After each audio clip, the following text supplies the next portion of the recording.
Les règles zéro déchet, c'est possible. Aujourd'hui, vous l'avez compris, on va parler règles, serviettes hygiéniques, tampons et cups. Les règles d'une femme, c'est environ 300 protections hygiéniques par an, soit à peu près 60 € par an. Et 300 € sur 5 ans. Des produits remplis de parfums, de produits chimiques, de matériaux qui peuvent provoquer des blessures internes. Et aussi des tonnes de déchets non recyclables et polluants pour la planète. Et si on parlait de la cup?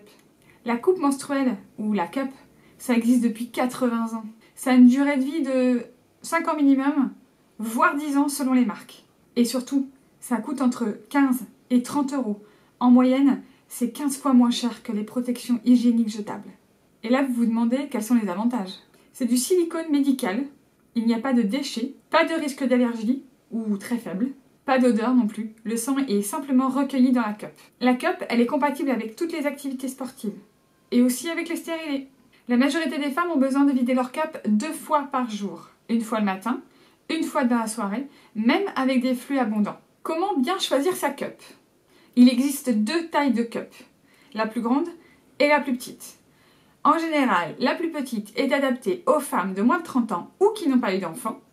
La taille la plus grande pour les femmes de plus de 30 ans ou qui ont eu des enfants. Pour le mode d'emploi, c'est très simple. Il suffit de se laver les mains avant et après chaque manipulation de la cup, de stériliser la cup dans de l'eau très chaude pendant quelques minutes. Il suffit simplement de pincer la cup en U ou en hameçon. Ensuite, il faut insérer la cup horizontalement vers le coccyx. Après l'insertion, il faut simplement veiller à vérifier que la cup est correctement mise en place en la faisant tourner à 360 degrés.